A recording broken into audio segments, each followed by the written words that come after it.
En los ojos hemétropes y en los ojos amétropes esféricos, las zonas útiles de la córnea, las caras anterior y posterior del cristalino y la región macular de la retina se han considerado como superficies esféricas, es decir, con simetría de curvatura alrededor de su eje principal y por lo tanto con la misma curvatura en todos los meridianos. En estas condiciones, el haz refractado por el ojo es homocéntrico y los rayos emitidos por un punto objeto situado sobre el eje principal del sistema óptico forman un punto imagen.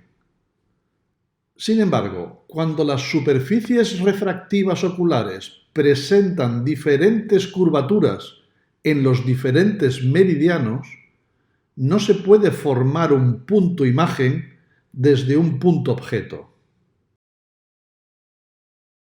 Este tipo de superficie, cuya curvatura progresa desde un valor mínimo a un valor máximo en meridianos perpendiculares entre sí, se llama superficie astigmática.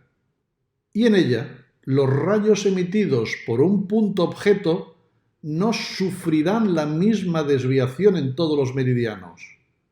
En vez de un punto focal simple, hay dos líneas focales separadas entre sí por un intervalo focal, cuya longitud está en razón directa con la diferencia de potencia de los dos meridianos principales.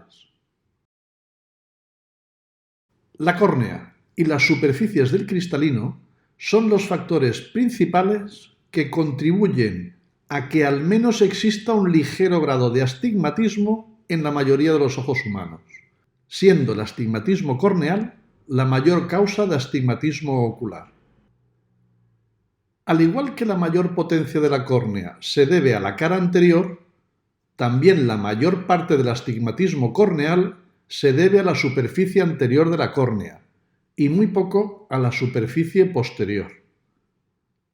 La superficie frontal de la córnea no es esférica, incluso en la zona próxima al eje óptico, y con mucha frecuencia presenta el meridiano de máxima curvatura próximo a la vertical.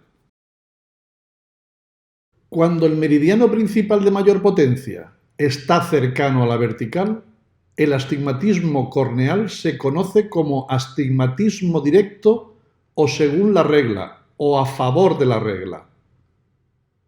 Sin embargo, si el meridiano de curvatura máxima está próximo a la horizontal, se le llama astigmatismo inverso o contra la regla. El astigmatismo según la regla se acepta como fisiológico cuando su valor no supera las 0,25 dioptrías.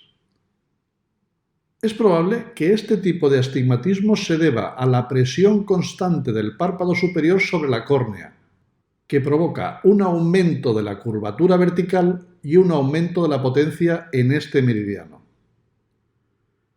Aproximadamente el 90% de los niños con astigmatismo corneal presentan astigmatismo según la regla. En el adulto, este astigmatismo disminuye a menos del 80% de los casos y con el envejecimiento tiende a desaparecer o incluso a convertirse en un astigmatismo en contra de la regla. El astigmatismo lenticular es el astigmatismo debido a la lente del cristalino.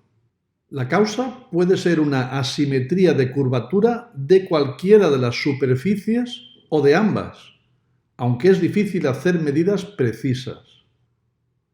Pero incluso si ambas superficies se pudiesen considerar esféricas, cualquier descentramiento o inclinación de la lente del cristalino con respecto al eje visual podría originar un astigmatismo oblicuo. La lente del cristalino generalmente está inclinada entre 3 y 7 grados alrededor del eje vertical, con el lado temporal desplazado hacia la córnea. Para producir un astigmatismo lenticular de 0,5 dioptrías se necesitaría una inclinación de casi 14 grados. Por otra parte, en el cristalino tiene lugar fisiológicamente cierto grado de astigmatismo de índice, que suele ser ligero y se debe a pequeñas desigualdades del índice de refracción de los distintos sectores de la lente, pero puede acentuarse hasta producir una distorsión considerable en las alteraciones manifiestas de las cataratas. El astigmatismo lenticular generalmente es contra la regla y no suele exceder las 1,5 dioptrías. En el joven alcanza de 0,5 a 0,75 dioptrías y más allá de los 50 años hay una tendencia a incrementarse, encontrándose en este último grupo de población una mayor proporción de sujetos con una dioptría o una 25 dioptrías. La diferencia entre el astigmatismo corneal medido por el queratómetro y el astigmatismo ocular total indicado por la lente compensadora, teniéndola en cuenta la distancia al vértice, proporciona el valor del astigmatismo lenticular. En cuanto a las causas del astigmatismo, debemos recordar que mayormente es a expensas de la superficie anterior de la córnea, aunque también puede influir la superficie posterior en un menor grado. Otra de las causas van a ser las derivadas del cristalino, de alteraciones del cristalino, como puede ser una asimetría de la curvatura, un descentramiento, una inclinación del cristalino o desigualdades del índice de refracción entre las distintas capas del propio cristalino.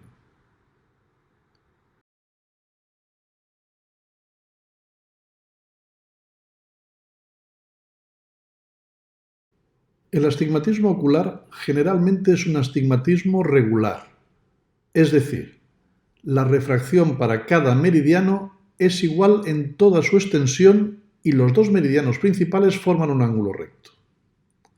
Además, en la mayoría de los casos, el meridiano de máxima potencia está entre 60 y 120 grados, que sería astigmatismo según la regla, o entre los 0 y los 30 grados, que sería astigmatismo en contra de la regla.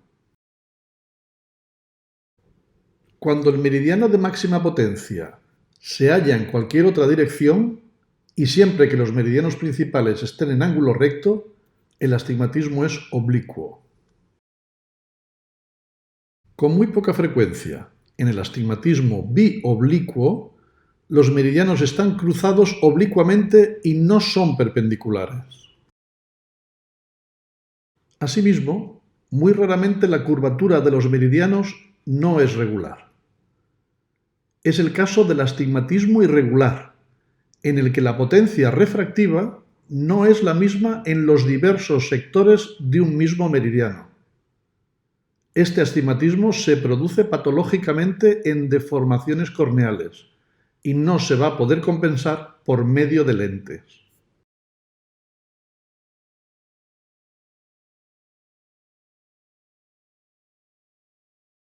Los astigmatismos oculares se clasifican normalmente en función de la posición de la retina con relación a las líneas focales del haz refractado cuando el ojo sin acomodar observa un punto lejano. En estos casos, los tipos de astigmatismos posibles son 5. El astigmatismo hipermetrópico simple, astigmatismo miópico simple, astigmatismo hipermetrópico compuesto, astigmatismo miópico compuesto y astigmatismo mixto. En el astigmatismo simple, una de las líneas focales se sitúa sobre la retina y la otra puede estar por delante o por detrás de ella, de modo que un meridiano es emétrope y el otro es hipermétrope o miope. En el astigmatismo hipermetrópico simple, la retina está en el primer plano focal. El meridiano vertical es emétrope y la imagen de un punto es una línea horizontal.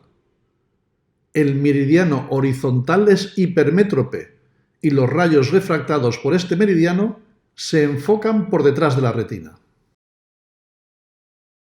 En el astigmatismo miópico simple, la retina está en la segunda línea focal.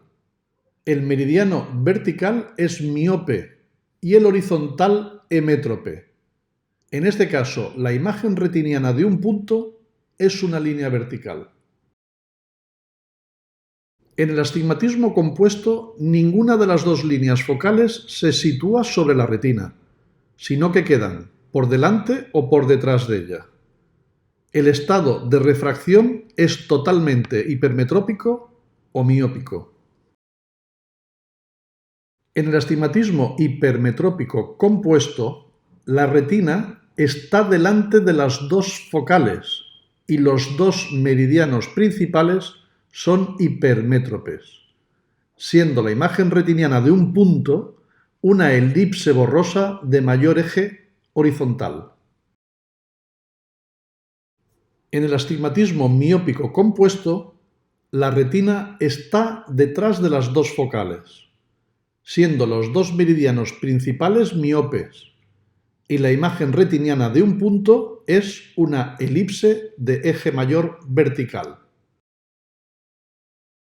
En el astigmatismo mixto, una línea focal está delante y la otra detrás de la retina, de modo que en el astigmatismo directo el meridiano vertical es miope y el horizontal hipermétrope. La imagen retiniana de un punto puede ser una pequeña elipse borrosa o un círculo borroso. La acomodación se relaciona con la hipermetropía, de manera que, en pacientes jóvenes, es posible compensar parte del defecto hipermetrópico a expensas de un esfuerzo acomodativo. Este esfuerzo acomodativo clasifica a la hipermetropía en hipermetropía latente, manifiesta y total. La hipermetropía latente es aquella que es compensada por el tono del músculo ciliar. En condiciones normales, el tono muscular puede llegar a compensar fisiológicamente una hipermetropía aproximada de una dioptría. En este tipo de hipermetropía, la corrección óptica no está indicada, ya que no produce clínica y el paciente no tiene disminuida su agudeza visual. Para diagnosticarla es necesario ponerla de manifiesto con refracción bajo cicloplegia. La hipermetropía manifiesta es la no compensada por el tono del músculo ciliar. A su vez, la hipermetropía manifiesta se puede dividir en hipermetropía facultativa e hipermetropía absoluta. La hipermetropía facultativa puede compensarse con el individuo estimulando su acomodación y se relaja con el uso de lentes positivas. El paciente presenta una agudeza visual normal sin ayuda de ningún dispositivo óptico, pero acepta la corrección. Su acomodación se relaja y esto permite neutralizar el estado refractivo. La hipermetropía absoluta es la porción de defecto que no puede ser compensada por la acomodación. El paciente presenta dificultad en visión lejana y acepta fácilmente la corrección positiva. La hipermetropía absoluta es la porción del defecto refractivo que excede la amplitud de acomodación. Y finalmente, la hipermetropía total es el conjunto, es la suma de la hipermetropía latente y la hipermetropía manifiesta. Los trastornos visuales no orgánicos, también conocidos como pérdidas visuales funcionales, son en ocasiones un reto para el oftalmólogo. En la siguiente presentación identificaremos alteraciones funcionales, cómo despertar a simuladores y sobre todo cómo evaluar estos trastornos. Se define como trastorno orgánico visual no orgánico o funcional aquel en el cual no se aprecian hallazgos oculares o neurooftalmológicos que justifiquen la afectación visual que refiere el paciente. Se considera que representa el 5% de las visitas del oftalmólogo general, aproximadamente un 1% de las visitas que asisten a urgencias oftalmológicas y según las series entre el 4 y el 12% de las visitas al neurooftalmólogo, teniendo en cuenta que muchas de las manifestaciones de los pacientes, como no encuentran alteraciones orgánicas, son remitidos a evaluación por este subespecialista. Existen diversos tipos o causas para la pérdida visual funcional. Existe la simulación, en la cual no hay una enfermedad existente, el paciente intenta obtener algún tipo de beneficio. También puede ser que sea una elaboración o exageración de una enfermedad preexistente o que el paciente considere que tiene una incapacidad secundaria o un trastorno visual secundario a otra posible causa. También nos podemos encontrar con pacientes que tienen un trastorno psicógeno, en el cual tanto hay trastornos corporales dismórficos como trastornos de conversión, como somatizaciones, en los cuales a veces no hay un objetivo de obtener un beneficio. También puede existir situaciones de síndrome de Munchausen visual, en el cual hay manifestaciones clínicas físicas, pero autogeneradas por el propio paciente, que es un trastorno ficticio, de base no tienen un trastorno, pero se lo pueden generar.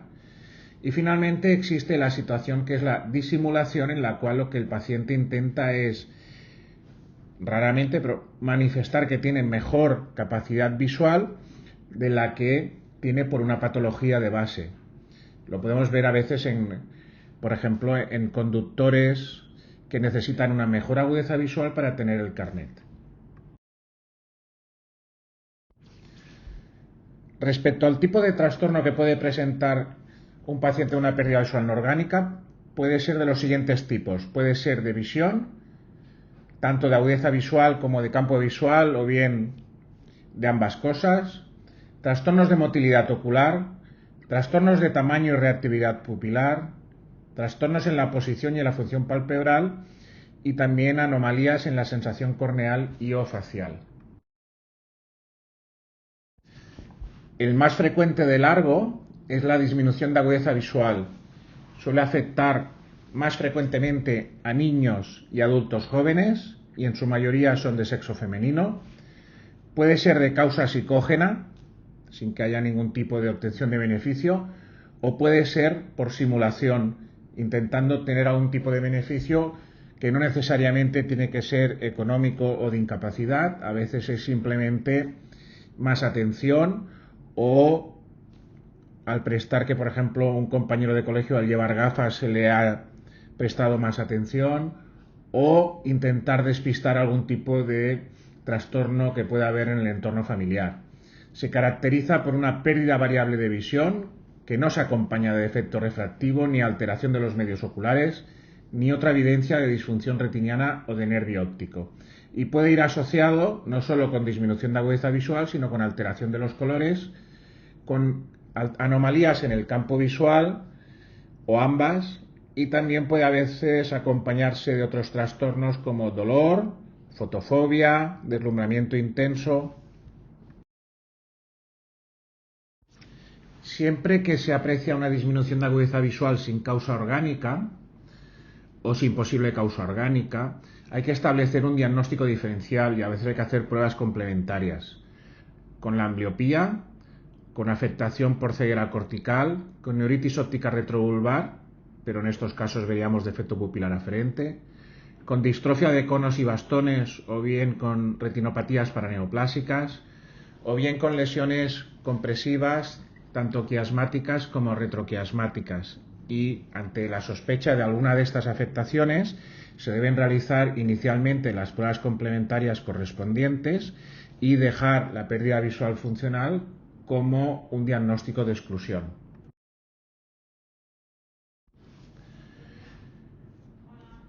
La pérdida visual no orgánica o no fisiológica en ocasiones fluctúa, por lo tanto, si se sospecha pero no puede confirmarse, pero la sospecha es alta, se debe reexplorar en 1 o 2 semanas, explicándole a veces a los padres de que no pasa nada por esperarnos varias semanas a la reexploración, pero, como hemos comentado antes, hay que considerar siempre la realización de pruebas complementarias para excluir las otras causas.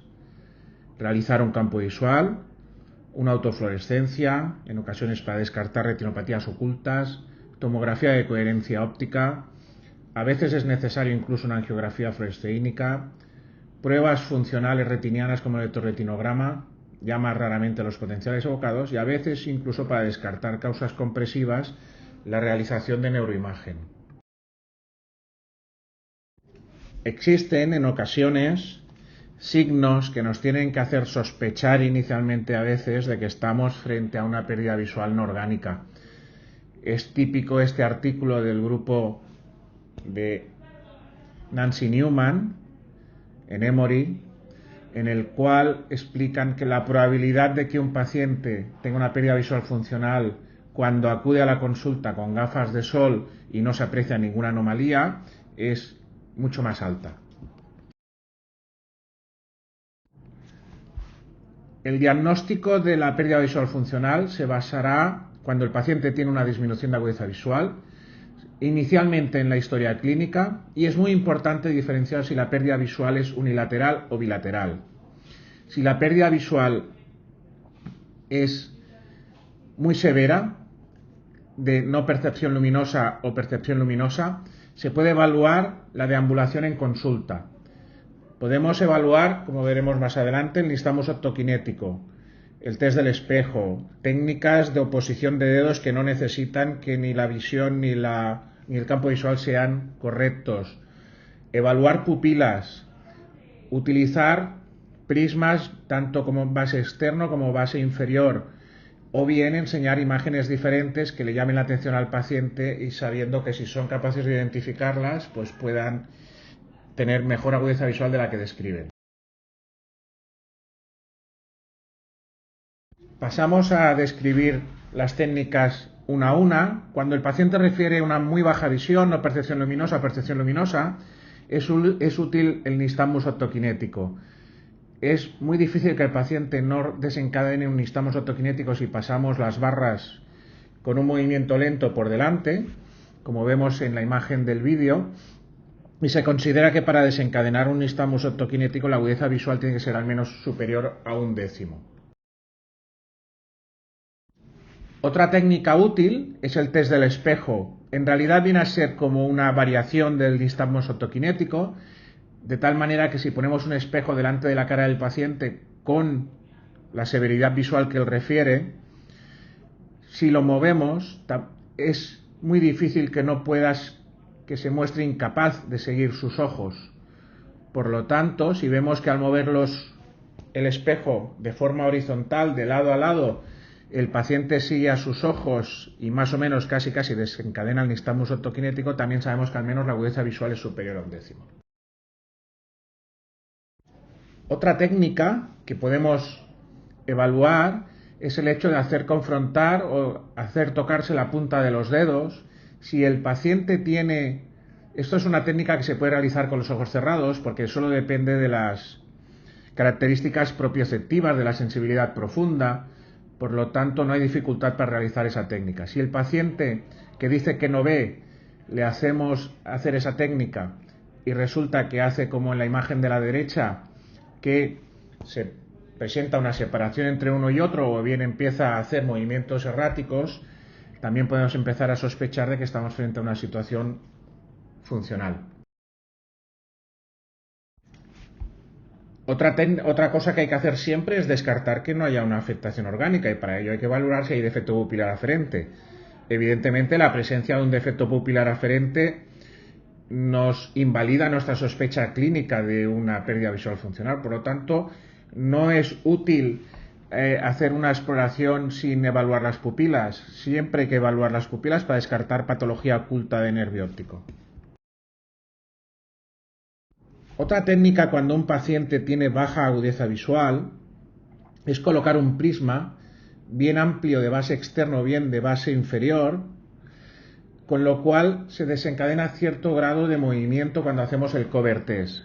Si hacemos fijar al paciente en una posición lejana y ponemos otro tipo de fijación con una agudeza visual determinada, superior a 0,1 o 0,2, y realizamos el cover test y el paciente es capaz de hacer el movimiento de refijación, nos estará diciendo que la agudeza visual es mejor porque es capaz de verlo para fijar. También será valorable si el paciente le engañamos y le preguntamos si ve doble o normal, si le colocamos un prisma vertical de 10 dioptrías que no puede compensar y le preguntamos si está viendo dos imágenes y nos dice que sí, sabemos que al menos la agudeza visual llega a la imagen que hemos enseñado. Otras maniobras ya más groseras consiste en realizar maniobras o situaciones de imágenes diferentes, es decir, por ejemplo, podemos realizar test de movimientos cuando el paciente no tiene campo de visión en un ojo y realizamos un movimiento como de amenaza rápida o de acercarnos rápidamente con el dedo al ojo, o bien situaciones de contraste que pueden llamar la atención. Se puede hacer firmar al paciente en un papel. El paciente generalmente suele ser capaz de hacer su firma. Situaciones de sorpresa, colocar objetos por en medio cuando entra a ser reexplorado el paciente, darle la mano, y si nos da la mano es que nos ha visto al menos la mano cuando se la que estamos dando cuando nos despedimos, o podemos enseñar revistas o imágenes anómalas que puedan ser chocantes o llamar la atención, con lo cual de alguna manera rompemos un poquito también el hilo conductor de esa pérdida visual funcional. Si la pérdida visual no es muy severa, de lo que refiere el paciente, y la agudeza visual está entre 0,05 y 0,5, hay una serie de técnicas que nos son útiles para ello, ¿no? Por ejemplo, una de ellas es evaluar, primero siempre hay que evaluar cada ojo por separado, evidentemente, pero en vez de empezar por la agudeza visual más baja, es decir, por 0,05 o 0,1, despistamos al paciente y lo empezamos a explorar por las agudezas visuales más exigentes, por el 1,2, el 1,0 o el 1,5, y vamos poco a poco cambiando las letras horizontalmente sin decirle al paciente, explicándole al paciente que igual lo puede ver un poco mejor porque es un poco más grande cuando en realidad no es así. También es cierto que podemos utilizar agudezas visuales a diferentes distancias. A veces nos hemos encontrado con pacientes que son capaces de vernos 0,05 a distancia de 6 metros, pero en el momento en que lo acercamos a la mitad de distancia, que en teoría lo máximo que podría haber es 0,1, no son capaces de vernos 0,5, 0,6, con lo cual ya vemos que ahí hay un componente funcional.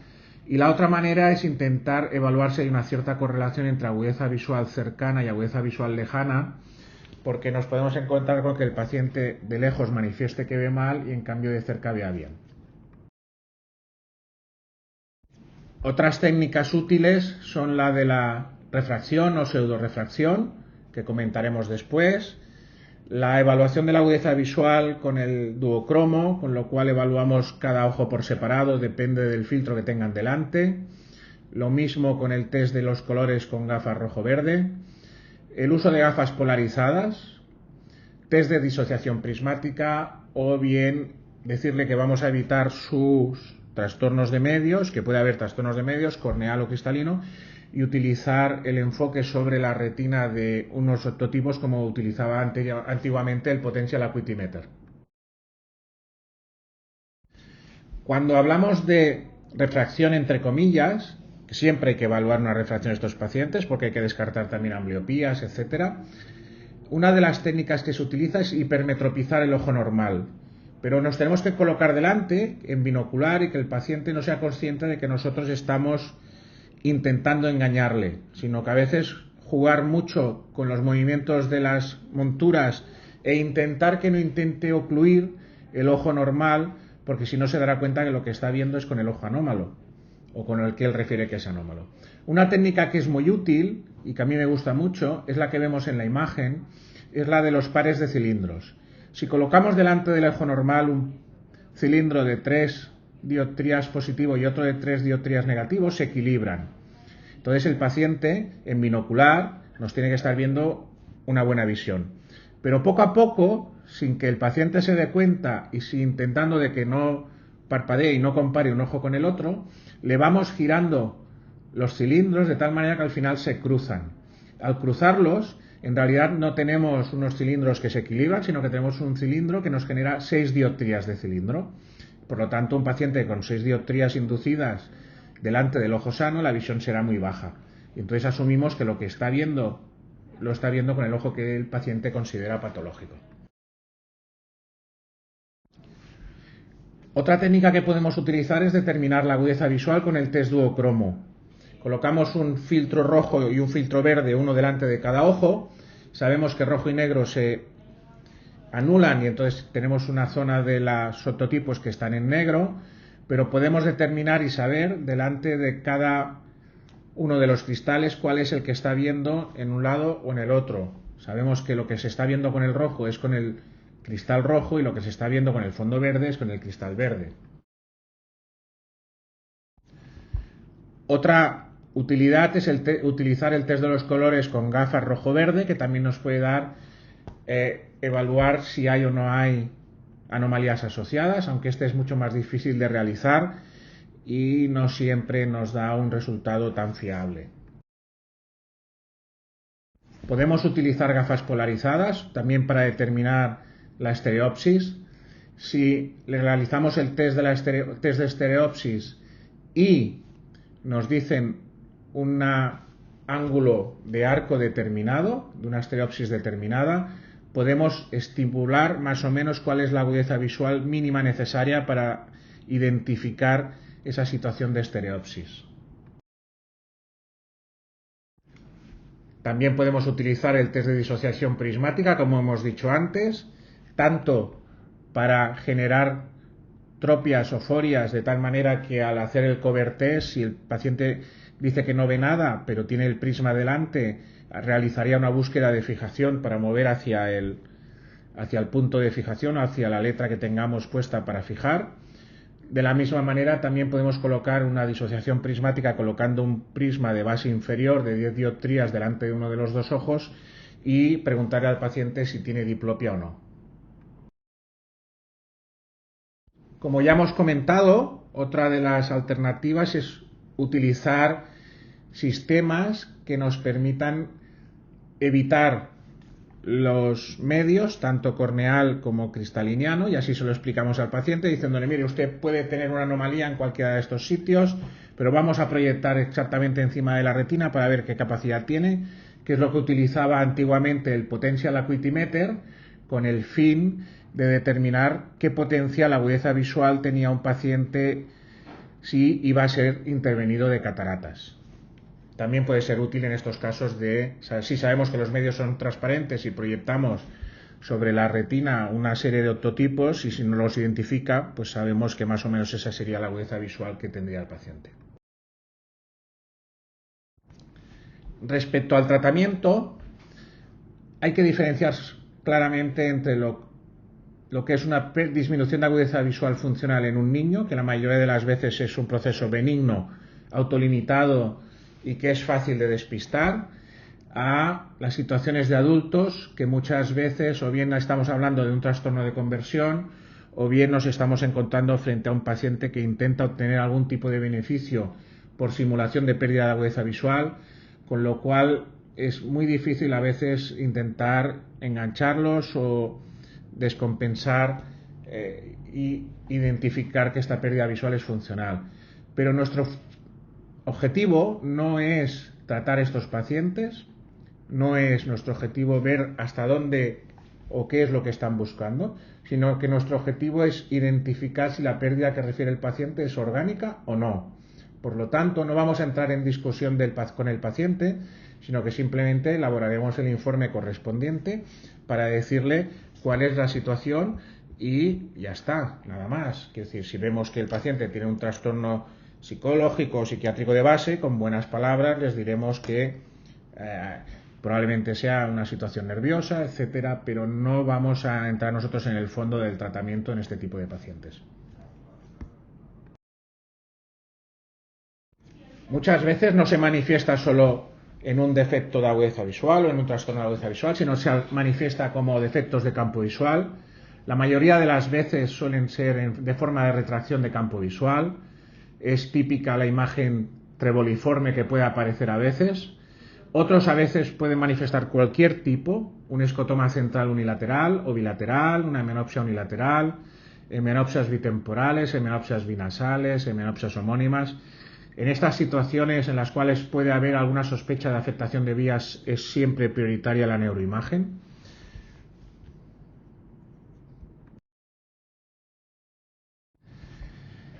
En otras situaciones vemos situaciones muy claras, como puede ser esta imagen en la cual vemos un defecto campimétrico con características treboliforme. A veces es útil realizar campimetrías computerizadas de diferente tamaño, porque no hay a veces la expansión que esperaba por el cambio del tamaño del estímulo. Si alguien dispone de campimetría de Goldman, cosa que cada vez es menos frecuente a nivel de los centros oftalmológicos, puede realizar una perimetría con Goldman. Los patrones que podemos ver son básicamente los inferiores, es decir, una imagen en espiral, diferentes relaciones con los tamaños de las isópteras, cosas que no son esperables. En esas situaciones también estamos frente a una pérdida visual funcional. Y ya de forma más avanzada podemos realizar campos visuales en pantalla tangente a diferente distancia. Recordemos que cuando aumentamos la distancia se expande el campo, por lo tanto ahí es útil una pantalla tangente. Esperaríamos que si está a 1 metro tenga un campo visual determinado y si está a 2 pues se amplíe. Podemos realizar campimetrías con diferente tamaño, tamaño 3 o tamaño 5. Podemos realizar campos visuales unilaterales o binoculares. Es muy útil la campimetría computerizada según la técnica o el programa Easterman, que hace campimetrías binoculares, con lo cual si un paciente reproduce un defecto de un solo ojo vertical en una zona donde el otro campo es normal, pues esperaríamos seguramente una afectación funcional. Y también puede ser útil para evaluar movimientos de los sacádicos en la búsqueda del campo visual afectado. Es decir, si vemos a un paciente que está fijando a un estímulo, pero de repente aparece un estímulo visual en una zona del campo ciego y el paciente hace un movimiento de búsqueda hacia esa zona, pensamos que probablemente ese campo visual no está tan afectado como el paciente refiere. Otras situaciones que a veces explican los pacientes son situaciones de diplopia. La diplopia monocular no es una causa neurooftalmológica, no tiene causa neurooftalmológica. Es cuando el paciente ve 2 imágenes separadas iguales de un objeto con un solo ojo. Es muy raro que que las 2 imágenes sean exactamente iguales. Y las causas orgánicas suelen verse como una sombra o un relieve y suelen mejorar con agujero estenopeico.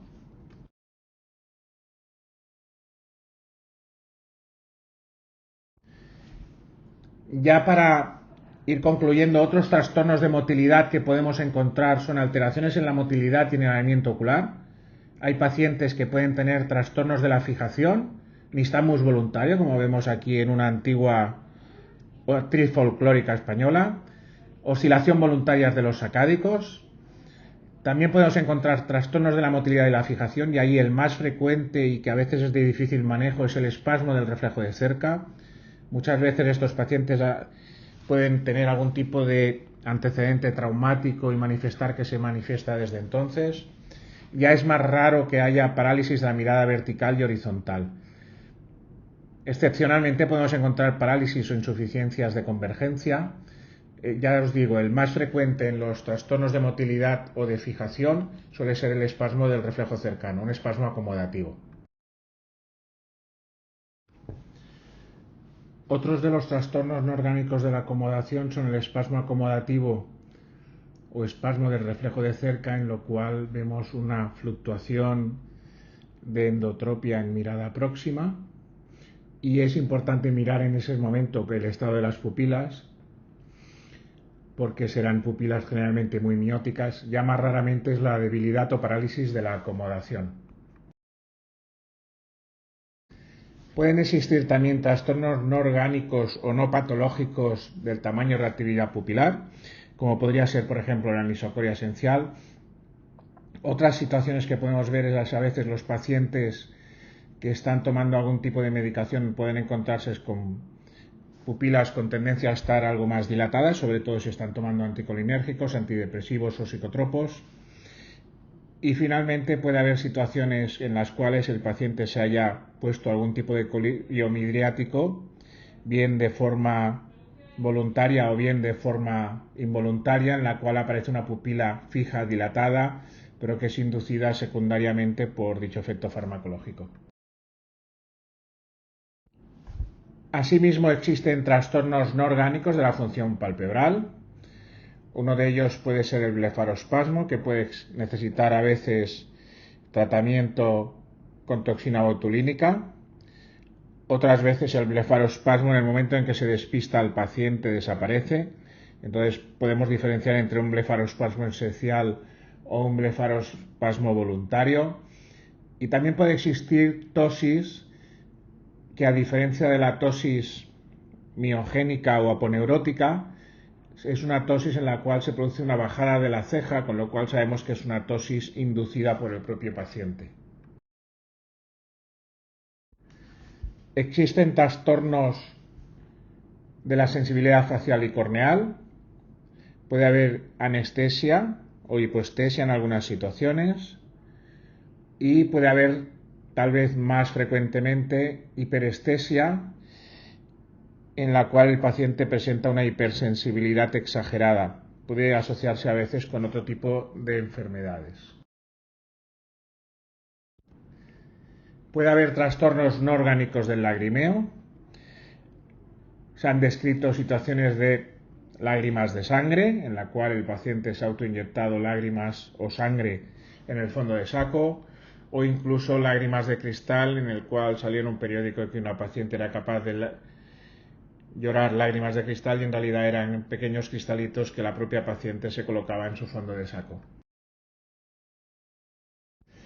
Respecto a lo que hay que hacer en este tipo de pacientes, bien sean no orgánicos funcionales o bien sea alguien que intenta obtener algún tipo de beneficio, que entraríamos dentro del campo de la simulación, es muy importante no enfrentarse con el paciente, si no el paciente se cerrará en banda y no se dejará explorar más, e incluso puede ponerse en algunas situaciones a la defensiva o en contra del médico.